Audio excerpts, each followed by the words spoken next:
Mark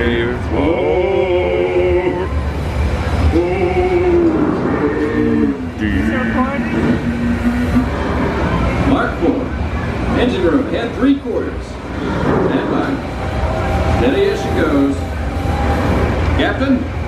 Welcome aboard the Liberty Bell. I'm your captain, Horace Bixby, and my pilot with me here on the Texas deck is a young cub that goes by the name of Sam Clemens.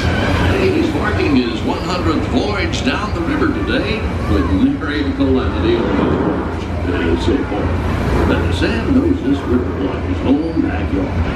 Sam, tell our guest everything you know about this river. Well now, I always figure it is better to keep your mouth shut and be a student than to open it and move all down. But I will tell you this, I love this river more than anything else. I've loved this river even from the time I was a toddler back Steam. in Missouri. Yep, it's the steam from the stacks.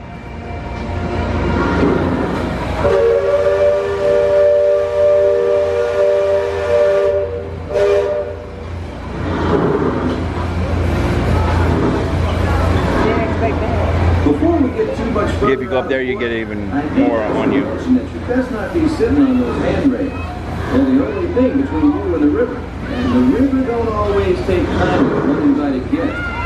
We've also had reports of river pirates operating in the vicinity. So I wouldn't lean out beyond those rails for that reason either.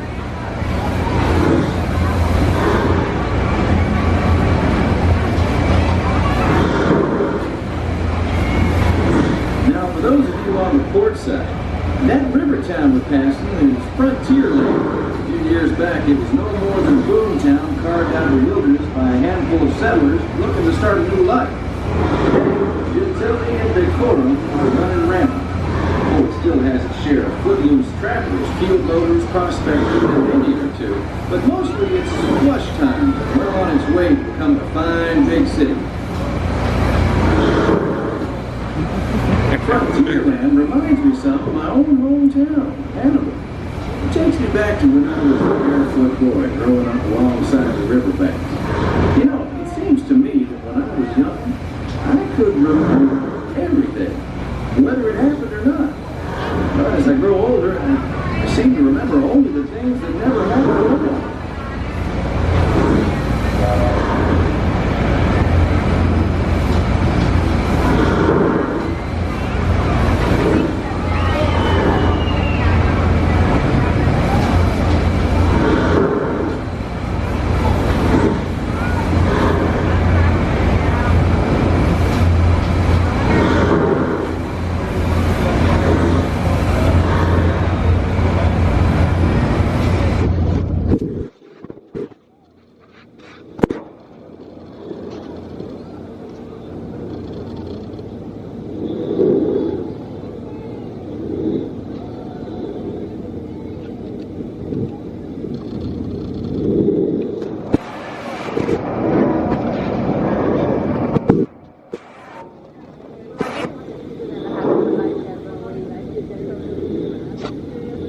As they were saying, it's a little saying, once you get a boat, you wave to everybody, but you're in the car. You don't wave to nobody when you're in the car, but you're in a, I'm just saying though, like. It's called Tom Sawyer's Island, and his name for a friend from my boyhood. Even today, the only way you can get there is by raft. Old man Harper's grain mill is there, back in the woods just off Tom's Landing. And that's Muff Potter's pond and his windmill. We almost hanged Muff once. And there's Huck's Landing. I always did like Huck. He could swear just wonderful.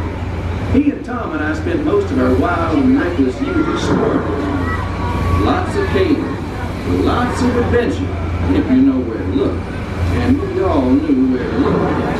That's Superstition Bridge. It connects the big island to the little one. And if you follow the wilderness trail there, it'll lead you right up to the gates of Fort Langhorne.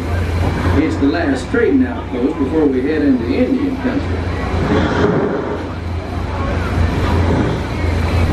They got a cabin on the other side. Once you go around the river bend, they have a cabin you can look at. It used to be on fire. They used to purposely have like some flames on fire.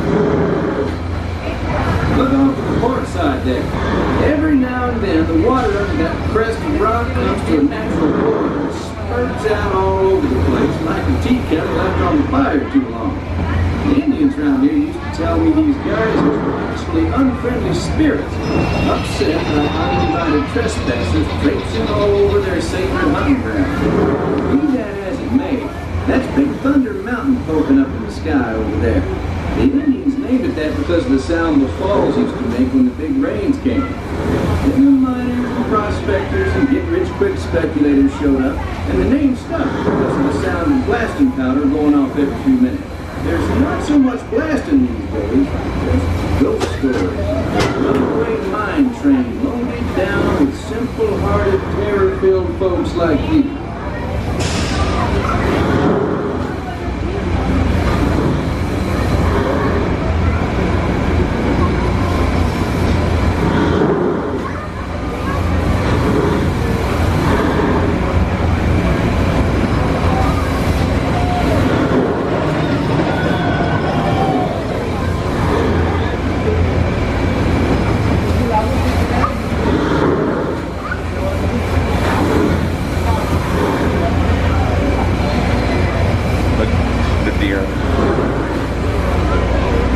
That's the cabin that used to be on fire.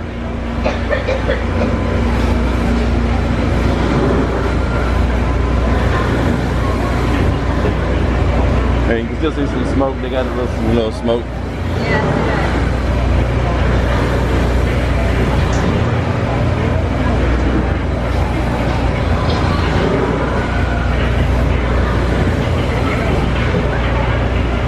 You can hear the crackling like it's supposed to be on fire.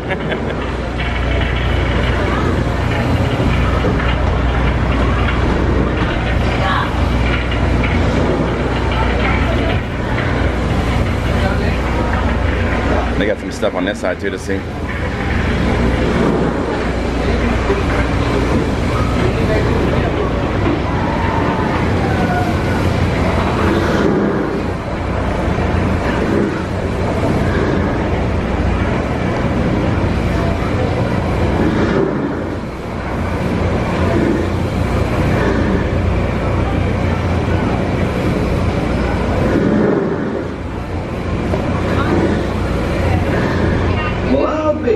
Look who's drifted out of the bayou.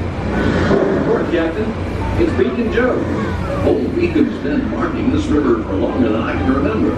Every time the river cuts through the channel, Old Beacon puts out a marker to let us know whether it's safe to travel or not. However, the Sam here has been bragging that if push came to shove, he can navigate the Liberty Bell on a heavy tube. Isn't that so, Sam? Well, I was born bumpers here, and mostly it's worn off.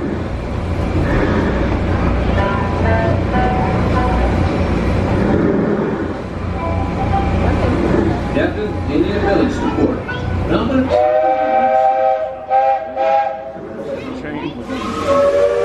There we go. Usually they stay further east.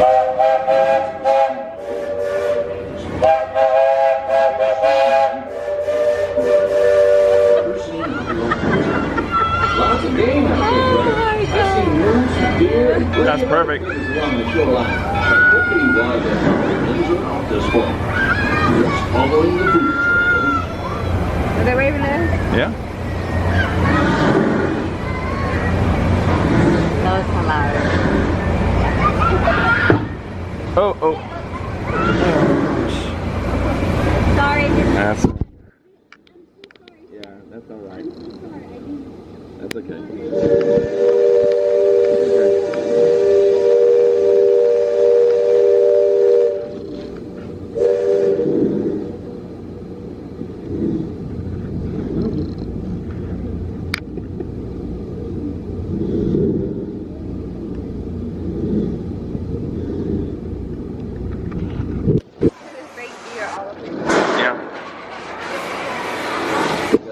On the other side. Oh yeah, I'm pretty sure there is. Got another little thing. We're not missing anything. There was a moose. That was it. Just most of the stuff on this side. Well, most of the Indians don't quite know can see the steam of the shadow. Sparks pouring out of our cobstack. And the first time we passed this way, they thought it was the return of one of their heavenly. They said our riverboat was a comet of the sun.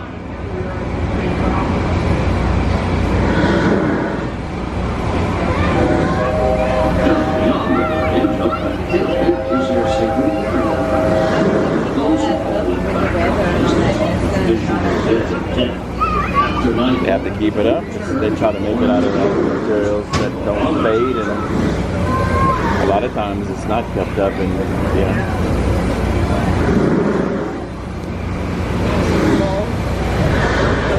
fur traders and trappers.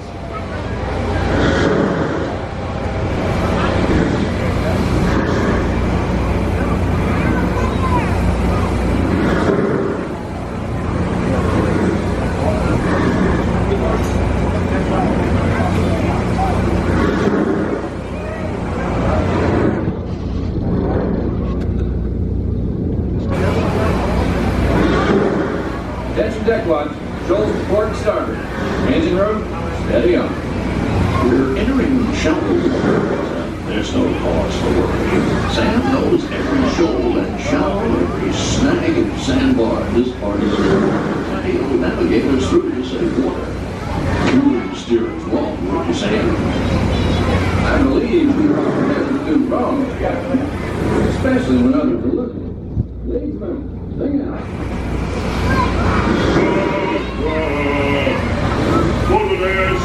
Video in here. Half twin, half twin, half twin. Waters! Red flag punches! Those of you that have been this way before know that the water can get fairly shallow along this stretch of the river. The leadsmen call out the depth. Each mark is a fathom or 6 feet. Mark Twain is 2 fathoms, and for us that means safe water. We're passing Cutthroat Corner. Attention deck crew. Stay alert.